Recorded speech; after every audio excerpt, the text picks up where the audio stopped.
Is it possible to take two end tables that are completely different and make them look the same? And if so, how? Stick around and you'll find out. So we're gonna go ahead and get started. First, we're going to do the prep as always. So we're going to start off by removing our hardware, and then we're going to do the sanding, and we're going to do the cleaning afterwards. I will be showing you the products kind of as I'm going. For the sanding, we will do the taping around the drawers. Then we will get to mudding. I'm going to be sharing something that could really help you out and be beneficial. So it really helped me out, and so hopefully it's something that I can pass on to you. Really looking forward to that. And then we're going to go ahead and prime the piece after that. And let's get started.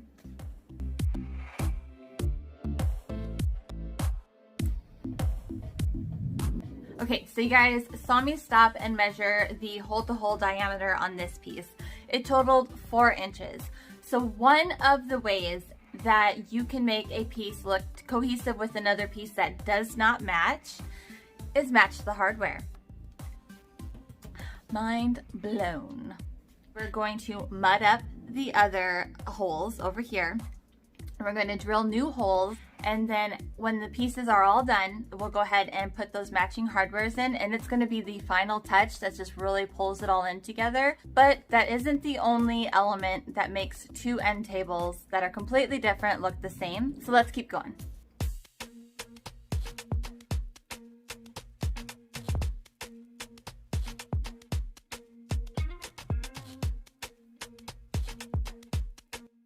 Sometimes there will be little divots when you take off the hardware that you can't sand out. So we'll probably have to cover that with mud before painting.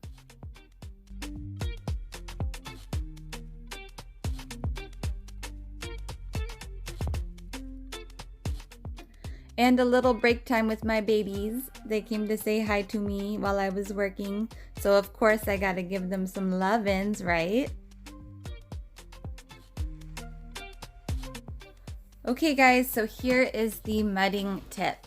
You're going to take some tape and roll it up, like kind of like a little Tootsie Roll, and stick it in the hole that you want to mud from the back side. So a little tip is kind of poking through in the front of your piece.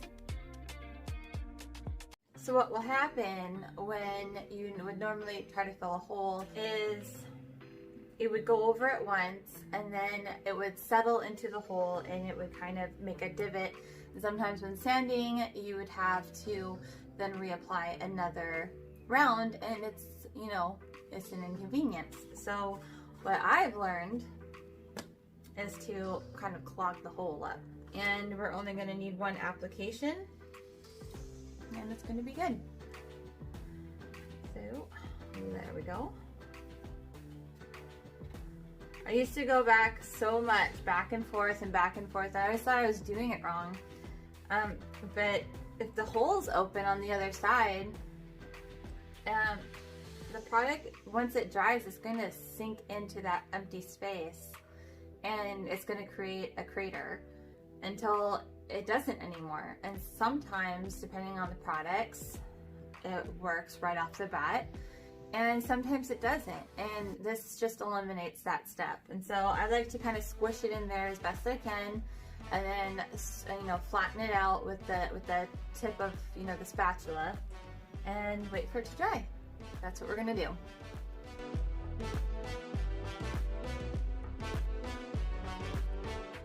Because of my OCD, I go back and forth a lot when I probably don't need to, but it's a problem.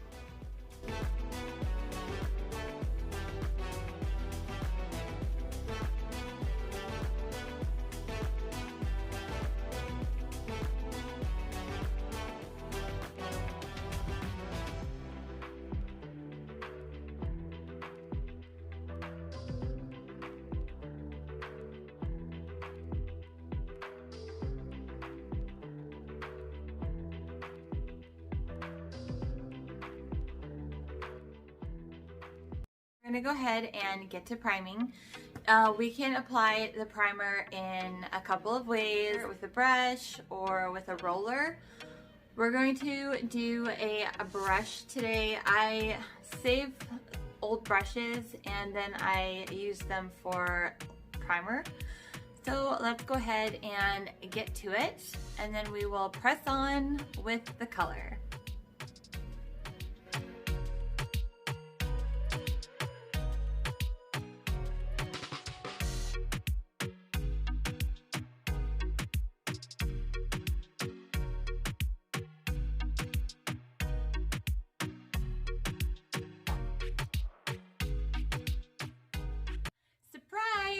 So I finished them off camera.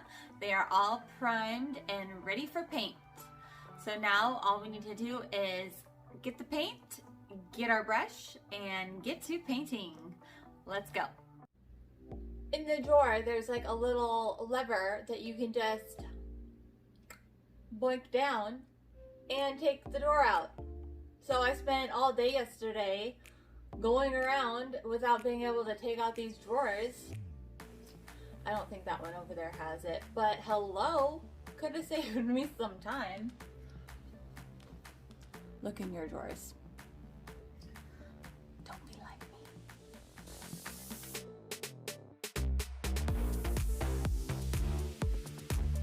We will be putting on a custom mix of Dixie Belle Fluff as well as Dixie Belle Vintage Duck Egg. Yep, Vintage Duck Egg.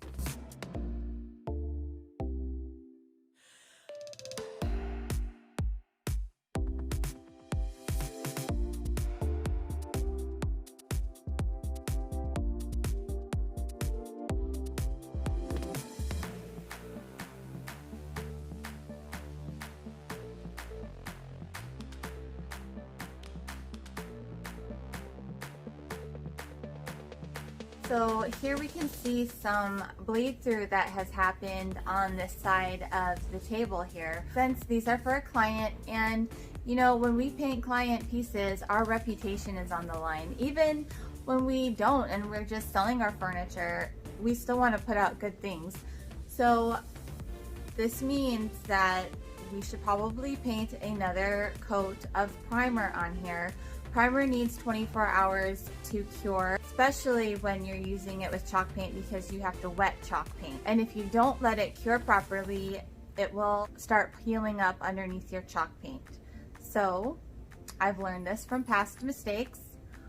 We will put another coat of primer on here and then I'll let it dry 24 hours. I will get this caught up with another coat to match the other table, and then I'll see you on the flip side. Change of plans, guys. I could not find any 4-inch cup bowls.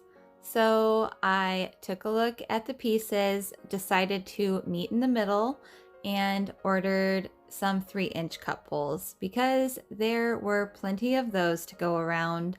So I think it'll look fine. They'll be coming in tomorrow and we're just gonna go with that. With changing the length of the hardware, we have to change the holes. And you know that we put a coat of paint on this yesterday. So it's a little bit of backtracking, and clients don't mind if you tell them that you need an extra day for, you know, something like this. So it doesn't hinder your reputation at all. You know, they appreciate that you take that time to think that deeply about their pieces. I went ahead and mudded. We're going to sand and we're going to truck on through this. Lesson learned, look up your hardware first. I honestly thought that I've seen 4-inch cup bowls before, but as I was looking, I saw that it was a 3-inch diameter with a 4-inch kind of like a length. So the holes measure differently than the length does. I don't know why I wasn't thinking about that. So anyways, we backtrack a little, but you know, it's always, like 2 steps backwards and 10 steps ahead? We can make it up as we go along. we're going to have to put some primer over the holes that we just filled, because the mud that is used to fill holes is kind of porous, and what it has a tendency to do is show through the paint. So we're going to put down a layer of our primer. We have to let that set for 24 hours to ensure that we won't have any problems with any kind of lifting or snagging with any of the paint. So we're going to have to put the project on hold for another day, and we'll pick it back up tomorrow. You want to try to keep the brush strokes in mind. I have the brush strokes going all in one direction, so I matched my primer all in one direction. Because we're so far along in this project, it's very important to match the brush strokes. The brush strokes. Oh, this might haven't caught on by now. The second way that you can take two end tables that are completely different and make them look the same is uniform paint color. You take one table and then the other, and you paint them the same color. So as you can see, they each have kind of different borders, and obviously they are different heights, but because we painted them in one solid color that is the same, they are starting to look like the same piece of furniture. Once we add hardware, and also we're going to be applying a kind of decorative finish, they'll all pull together and they'll look as closely matched as possible. So let's keep going, and I think this is going to turn out really great. We will be applying our second coat of paint. So first, let's get to sanding off our pieces. I like to go over it with a 320 versus a 220. That is my personal preference. I think it gives it a smoother finish. So when you lay on that second coat of paint, it goes on very nice and smooth. So we will go ahead and get our sanding on, then lay down some paint and let it dry.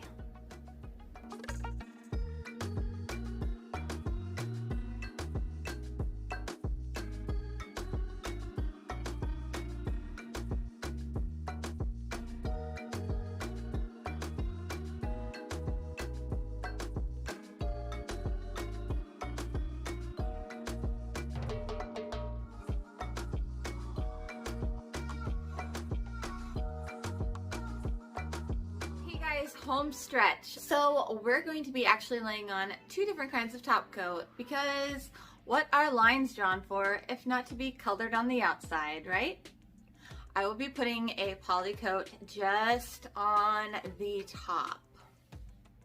Then, because there's going to be the decorative finish of the black wax, we're going to have to put wax on the bottom because you can't really adhere black wax to poly. So let's go ahead and get that taken care of, and then we'll be on our way to applying that hardware. I like to lightly sand the surface in between laying coats of poly down. If you go very lightly with some 320 sandpaper and smooth everything out before laying down another coat, make it look very uniform, and you won't have those divots and brush strokes in between those coats. Never underestimate the power of the 320 grit sandpaper. So now that the poly top coat is on, we're going to go over the bottom of the piece in our bare wax. So we'll just be applying that with a wax brush and then wiping the excess off with a lint-free rag. And then afterwards, we will be doing some detailing in some black wax. So let's go ahead and wrap up this project. As I'm laying the wax down, you see that I'm first applying it in a uniform direction. Then I'm going back and kind of buffing it in, and then I'm smoothing it out again. Next, we need to let it dry. So the back of the can that I'm using doesn't specify a time. It just literally says, let it dry. So what we did was email the company and ask them. They said 15 minutes or a little bit longer. So we're going to come back in 15 minutes and then we'll buff it with a clean lint-free rag.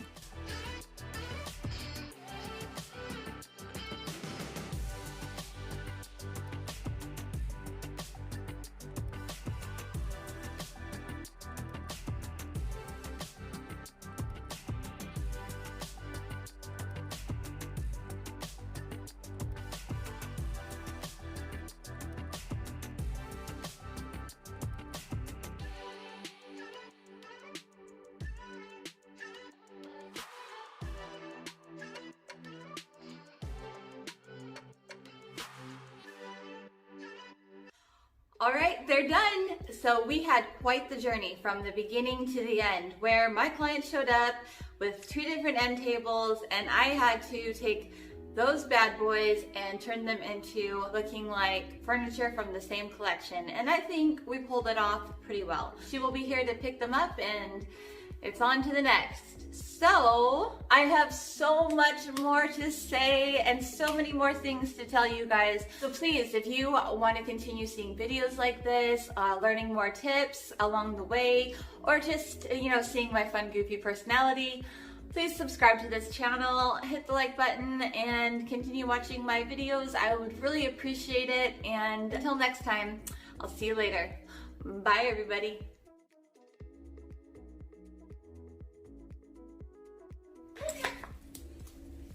Say bye. Come up here. Bye. Say bye, everybody. Thank you for watching Mommy's video.